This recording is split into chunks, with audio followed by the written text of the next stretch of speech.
rabbil alamin. Wassalatu wassalamu ala asyrofil anbiya wal mursalin wa ala alihi washabbihi ajma'in, amma ba'du. Selamat pagi, selamat sejahtera buat kita semua. Yang sama-sama kita hormati Subhan Kasbangpol Jakarta Selatan, Pak Dirhamul Nugraha, yang bersama kita melalui online. Mudah-mudahan beliau tetap sehat walafiat, dan beserta jajarannya di lantai 6 ini, Bu Suwarni dan teman-teman Kasbangpol Jakarta Selatan. Kemudian yang kami hormati narasumber kita juga pada hari ini, Pak Insinyur Amri Gunawan Zakaria. Mudah-mudahan kolaborasi nanti kami ini dapat memberikan ilmu yang bermanfaat buat kita semua, insya Allah. Amin. Dan kemudian yang nanti akan mengisi di sesi ketiga yaitu Pak Prof. Asep Sunandar dari PMK ya. Mudah-mudahan juga nanti beliau akan membersamai kita semua di sini. Kemudian moderator Pak Insinyur Hadi Mulyanto, teman-teman Bang Hafiz dari FKDM selalu kompak, semangat, dan FNK, Bang Kawan, dan teman-teman Bang Joni juga, teman-teman juga adik-adik kami dari MPI ya, apa namanya? PPI, maaf ya, Purna Paskibra ya. Mudah tetap semangat ya. Kemudian teman-teman FKUB yang cukup banyak hadir, jumlah kami 17 yang hadir ini mungkin lumayan banyak, kali 15 ya. Alhamdulillah ada Pak Joni, Pak John, ada Pak Kiai Jawahir, wakil, kemudian Bu Ni dan teman-teman semua hadir. Tapi sajanya ada. Sajanya ada. Baik, dari yang lain undangan juga ya, dari adik-adik dari PDU, ya dari PGI ya, dan mungkin yang lain juga dari ada percayaan ya. Ya, alhamdulillah bisa juga ikut hadir. Baik, mungkin yang lain yang mungkin tidak disebut tanpa mengurangi rasa hormat dan takzim kami. Hadirin yang kami hormati, hadirin hadirat, waktu yang diberikan berapa menit? Oh iya, sekitar 15 menit guys. Iya. Terus nih lihat waktu juga, jangan sampai kebablasan waktunya. Bapak Ibu yang kami hormati, bahwa tema yang diberikan kepada kami adalah peranan pemuka agama dan tokoh masyarakat dalam penanganan dan pencegahan radikalisme.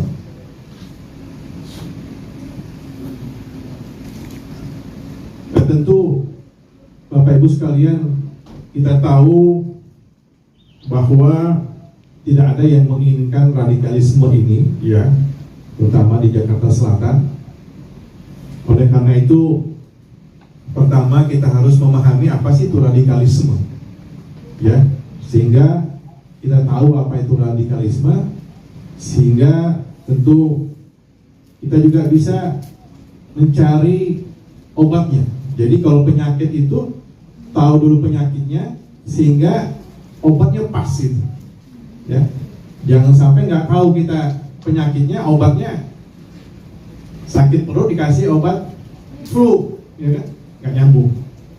Nah, radikalisme ini secara pengertiannya adalah paham atau gerakan ya, yang memang menginginkan perubahan.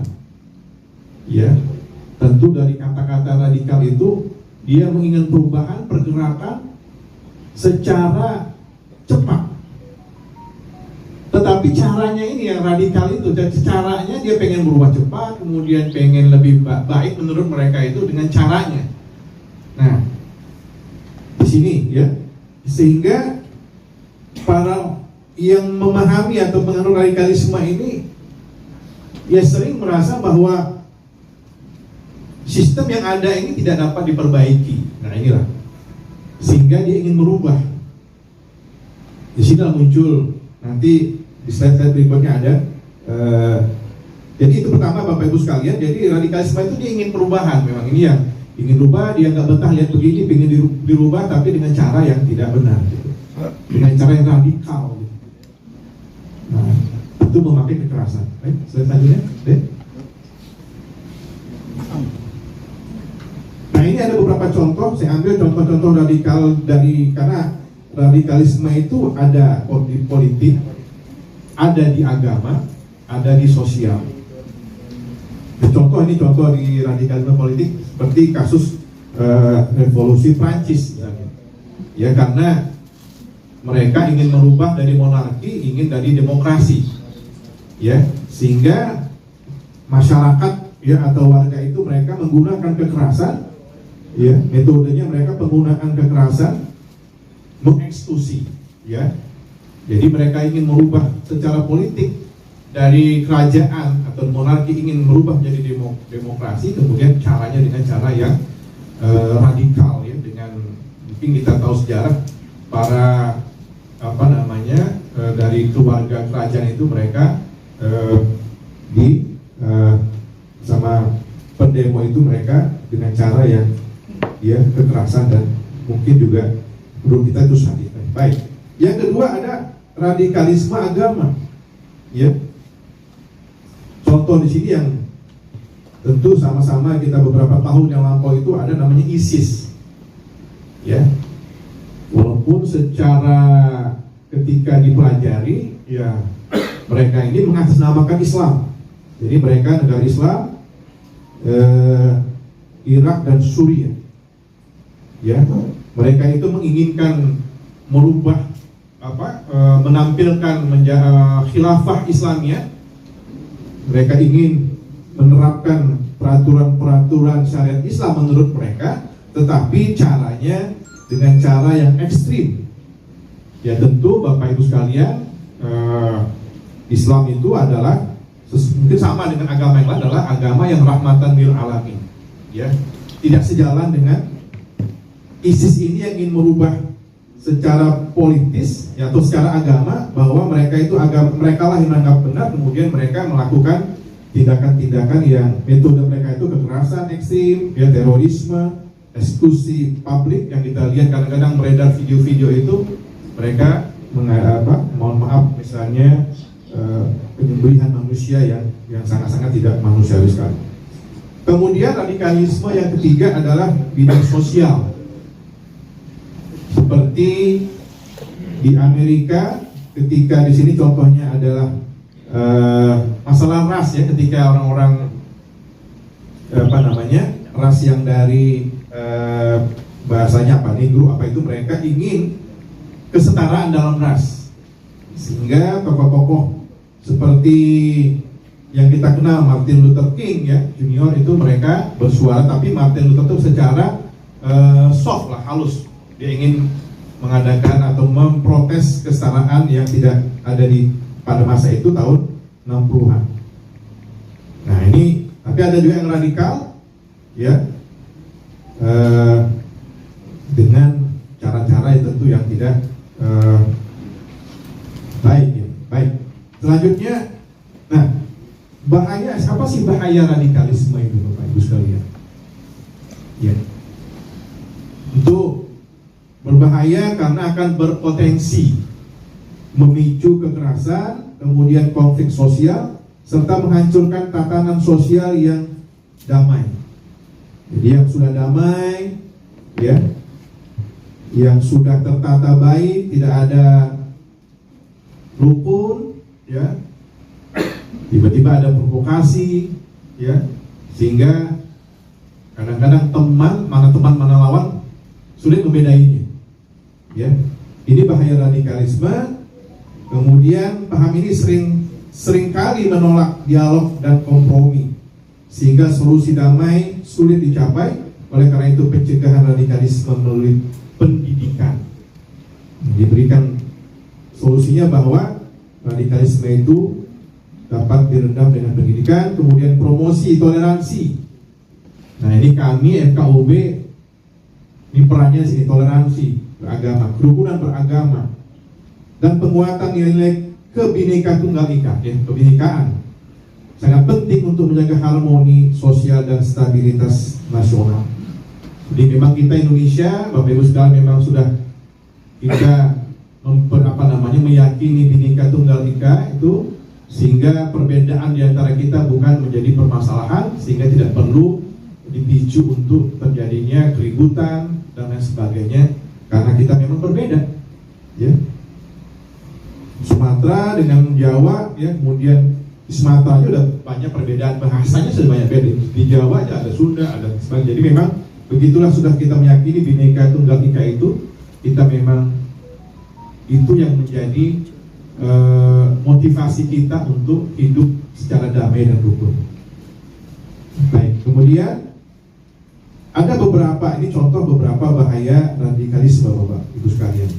Tentu bahaya pertama, maaf ya, bisa di next. Ya, yang pertama, mengancam stabilitas nasional dan keamanan. Ya, tentu apabila terjadi kegiatan atau perbuatan radikalisme ini, akan stabilitas nasional, ya, keamanan nasional.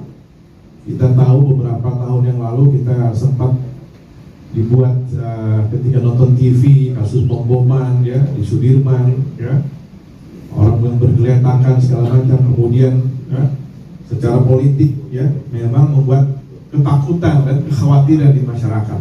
Tentu ini kerja keras, ya, bagi pemerintah dan tentu TNI Polri untuk mengatasi ini. Kita saksikan memang beberapa kasus-kasus, ya, contoh radikalisme ini. Kenapa? Mereka pemberontakan, ya, ada perang saudara serta ketidakstabilan politik dan keamanan di negara.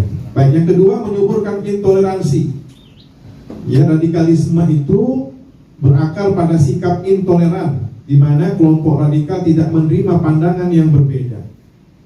Nah, jadi kalau sudah orang tidak bisa menerima berbeda pendapat dan berbeda sikap dan pandangan, nah ini sudah bisa memunculkan radikalisme. Ya. Memang ketika kita menerima perbedaan, memang ya gampang-gampang susah. Ya, berbeda itu kita, misalnya, yang kita dalam perdebatan atau kita kalah misalnya, menerima kekalahan pun kadang-kadang mesti memang memerlukan move on, itu memang perlu kita berbesar hati untuk menerima itu. Jadi intoleran ini, ya, tentu dampaknya diskriminasi, pelanggaran hak asasi manusia. Nah, sekarang Bapak Ibu, kita sudah punya menteri, ya, sudah punya menteri hak asasi manusia. Sudah sendiri ada Kementerian Hak Asasi Manusia.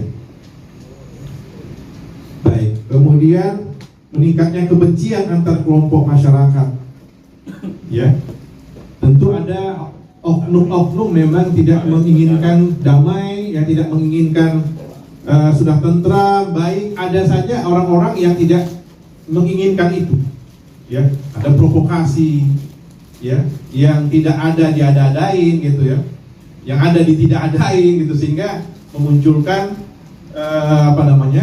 suzon gitu, ya, sangka-sangka yang tidak antara satu dengan yang lainnya, maka muncullah nanti intoleransi. Kemudian merusak citra agama dan ideologi. Maka radikalisme itu kadang-kadang menggunakan agama atau ideologi, ya, tertentu seringkali menyebabkan citra agama atau ideologi tersebut menjadi buruk. Ya, contoh misalnya Islam, misalnya contoh Islam saja misalnya, ya, seperti ISIS, ya, mereka mencontohkan, ya, perbuatan-perbuatan tindak-tindakan yang tidak manusiawi, dan mereka mengatakan inilah Islam, ya, inilah Islam begini, ya. Nah, mungkin agama yang lain juga saya kira banyak kejadian case-case yang dari agama yang lain misalnya, ya, yang tidak dia merasa setuju, berbeda pendapat dengan tokoh agamanya, atau keputusan sikap beragama itu mereka berbeda dan tidak mau menerima perbedaan itu, sehingga muncul kadang-kadang rumah ibadahnya sendiri pun dia rusak, misalnya dibom. Ya jemaahnya juga mungkin mengebom rumah ibadahnya sendiri atau merusak. Ini juga terjadi di semua agama. Saya kira ada orang-orang oknum yang menjual agamanya sehingga dia berbuat radikalis.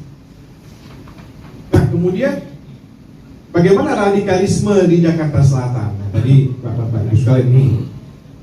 Nah, Jakarta Selatan adalah daerah perkotaan, ya, daerah perkotaan yang maju, tapi ancaman radikalisme tetap ada, terutama melalui penyebaran ideologi ekstrim di media sosial. Tentu sekarang ini zaman digitalisasi, zaman media sosial, ya, sangat berpeluang sekali, ya, ekstrim penganut ekstremisme itu menyalurkan, ya, provokasinya melalui media sosial, ya. Ini ideologi di media sosial, lembaga pendidikan, ya, melalui kegiatan keagamaan di dalamnya, tempat ibadah. Pemerintah dan masyarakat harus tetap waspada terhadap potensi radikalisme, ya, di Jaksel ini dengan meningkatkan program pendidikan dan dialog antar umat beragama. Kami dan FKUP pernah mengadakan dialog tentang radikalisme di lantai paling tertinggi, ya, di gedung ini, lantai tertinggi ini pernah mengadakan FKUP membahas tentang radikalisme. Salah satu narasumbernya mantan Kesbang Provinsi itu Bapak Taufan, ya, pernah itu. Jadi kita sudah mengundang dari ormas, ya, dari tokoh masyarakat, dari yang lain, ya, dari akademisi kita undang, dari lembaga pendidikan, agar di Jaksel, ya, warga Jaksel tahu, ya, bagaimana potensi radikalisme itu bisa terjadi, ya, di beberapa di pendidikan, ya, rumah ibadah dan sebagainya. Jadi sehingga kalau terjadi ini, kita tentu mengkhawatirkan jangan sampai Jaksel ini tentu tidak stabil, ya. Baik, selanjutnya, baik. Ya, 3 menit lagi, ya, percepat. Karena ini requestnya pakai slide, ya. Nah, kemudian beberapa faktor dan contoh terkait radikalisme di Jakarta Selatan, ya. Saya tidak terlalu dalam karena ini bukan domain kami, Pak Amri, karena ini berketurunan. Nanti mungkin Pak Insinyur Amri akan lebih memperdalam di sana. Di sini ada beberapa faktor, ya, Bapak Ibu sekalian, dan contoh. Ya, selamat datang. Iya, Pak. Ya. Pasien ini mau wakil pasien. Gantikan Pak Asep. Ganti pasien, ya. Ganti Bapak di perintah. Alam Mas Alam. Makasih, Pak. Baik, beberapa faktor contoh terkait dengan misalnya di Selatan. Ada faktor pendidikan dan sosial. Kita tahu di Jaksel ini banyak lembaga pendidikan, ya, universitas, ya, sekolah, pesantren, ya. Beberapa pengamat dan peneliti telah mencatat adanya potensi penyebaran paham radikalisme di lingkungan pendidikan, ya. Organisasi yang mengadakan ideologi ekstrim, karena orang-orang yang memang ekstrim, katakanlah yang berpaham ekstrim itu melihat generasi muda di pendidikan ini sangat potensial sekali, karena anak-anak muda ini atau anak-anak yang sekolah ini yang masih kosong, masih polos, kemudian disugesti dengan paham-paham radikalisme, di antara lain mungkin merasa bahwa sekarang ini dia berada di tempat yang tidak sesuai, ya, dengan prinsip agamanya. Kita harus rubah, kemudian mengadakan kegiatan di luar itu. Ini anak-anak muda sering direkrut, ya. Mereka ini apalagi yang sebagai perekrut itu adalah orangnya pinter sekali, ya. Pinter dia mensugesti atau pinter orasinya, oratornya dia jadi orang. Ini sangat banyak sekali anak-anak muda yang bisa terkesima gitu, kemudian mengikuti ekstrim atau ajaran radikalisme itu. Ini di pendidikan dan kampus dan mungkin juga bisa terjadi di lembaga pesantren juga. Ya baik. Yang kedua, perekrutan melalui media sosial. Nah ini memang media sosial sekarang ini memang menjadi ladang yang sangat subur sekali untuk orang-orang yang berpaham ya radikalisme dan sebagainya ini untuk mencari korbannya di media sosial. Ya. Sampai Bapak Ibu juga ada yang cari jodoh dari media sosial ya. Ketemu istri atau suaminya melalui Facebook. Saya juga pernah nemuin ada orang nikah ternyata ketemu sama pasangannya di Facebook gitu ya. Ada yang benar ya, tapi ada yang dilihat Facebooknya fotonya beda, ketika ketemu di lapangan beda orangnya, ada seperti itu. Tapi ada yang benar juga ya. Dia lihat di Facebook, kemudian di survei lapangan benar, akhirnya mereka menikah. Jadi media sosial ini sangat-sangat rentan sekali untuk orang-orang yang memprovokasi dan ingin ya mereka ini ingin menularkan ya paham-paham mereka itu melalui media sosial. Apalagi kalau penyampaian ini sangat tersentuh, terkesan, sehingga si korban nggak tahu bahwa ini mau dibawa kemana gitu. Ini bahayanya. Baik, kemudian selanjutnya kasus penangkapan terkait terorisme ini juga contoh ya. Kita juga di media beberapa waktu lalu sering ya melihat terorisme ditangkap ya, digerebek, kemudian juga kadang-kadang berakhir dengan penembakan dan sebagainya. Ya kita melihat itu juga satu sisi bisa juga kepada ada pihak-pihak yang mereka merasa dari itu bisa juga dia berbuat radikal. Kadang-kadang media itu satu sisi memang informasi, tapi sisi yang lain bisa membuat pelajaran buat orang lain gitu. Yang nggak tahu jadi tahu gitu. Itu. Nah itu kadang-kadang negatifnya media itu ketika diinformasikan begini ya, terorisme itu begini, ditangkap, oh dia profil segala macam. Di sisi yang lain itu juga bisa menginspirasi, muncul lagi ya teroris yang lain, itu bisa seperti itu. Dan kemudian pendidikan anti radikalisme di Jaksel ini sudah banyak ya dilakukan ini, terutama dan nanti moderasi beragama, anti radikalisme ya banyak sekali diadakan, sehingga program-program edukasi yang dilaksanakan pemerintah ya dan baik yang non pemerintah juga dan lembaga pendidikan, karena kalau tidak memang sering-sering anti radikalisme ini ya pengawasan dan sebagainya, kita bisa akan kecolongan. Dan kemudian dari sini peran. Nah di sini saya ingin menyampaikan bagaimana peran kita tokoh agama, pemuka masyarakat dalam menangani ini. Tentu Bapak Ibu sekalian, namanya pemuka agama atau tokoh masyarakat itu adalah orang-orang yang terpandang, yang omongannya dipakai oleh masyarakat, yang didengar oleh masyarakat, sehingga sangat penting sekali ya ulama ya tokoh masyarakat ini berbicara untuk meredam ya radikalisme ini. Baik. Peran yang bisa ya dimainkan oleh para tokoh ini pertama adalah menyebarkan pesan damai. Tentu kita di media kita Pak, di WA kita, di Facebook kita selalulah kan barangkali kalau yang muslim hadis-hadis, ayat-ayat yang damai, ya juga yang lain mungkin bisa menyampaikan itu, tersampaikan di media sosial kita, postingan-postingan kita bernada damai dan toleransi, mengidentifikasi dan menyaring ajaran radikalisme. Tentu kita di masyarakat, di tengah-tengah kita bisa melihat gerak-gerik orang-orang yang terindikasi lah radikalisme, kita bisa langsung melaporkan ke aparat atau pihak RT setempat. Nah ini berbahaya, apalagi kalau tidak melapor diri selama mungkin 1 kali 24 jam tidak melaporkan, karena banyak temuan-temuan ya mereka tidak melaporkan dan mereka membuat gerakan-gerakan radikalisme. Kemudian selain itu lanjut menguatkan pendidikan agama dan moderasi. Tentu kita sebagai orang tua, tokoh masyarakat menghimbau keluarga kita ya, siswa-siswa kita, santri-santri kita untuk tidak berbuat radikalisme dan tidak gampang ya terprovokasi dengan ajakan-ajakan orang-orang yang ingin mengajak radikalisme atau ekstremisme itu.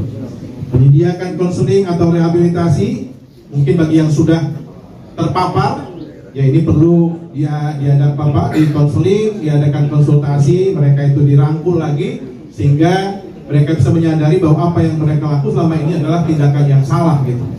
Bahwa agama itu tidak begini. Ya, ini loh. Ya ternyata dia salah memahami, orang yang menjejelnya itu adalah memang sengaja untuk menjerumuskannya kepada tindakan-tindakan yang radikal dan terorisme.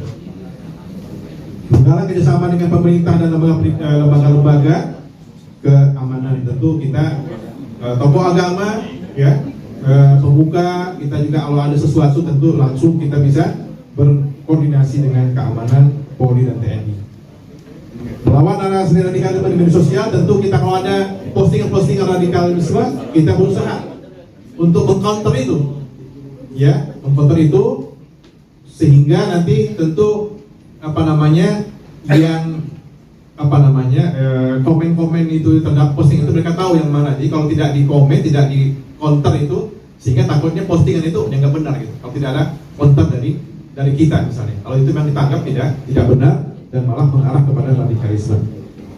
Itu saja barangkali Bapak Ibu sekalian, singkat ya tentang tokoh peranan pemuka agama dan tokoh masyarakat terhadap bagaimana kita dapat menangani, tentu tidak menangani secara maksimal karena bukan, tapi kita bisa berkoordinasi dengan pihak-pihak TNI dan Polri dan pihak-pihak pejabat-pejabat di lingkungan kita, sehingga bisa apa yang kita maksimalkan ini bisa tentu membuat Indonesia menjadi damai, tentram dan nyaman tanpa ada tindakan-tindakan radikalisme. Terima kasih atas perhatiannya, mohon maaf atas kekurangannya. Wassalamualaikum warahmatullahi wabarakatuh.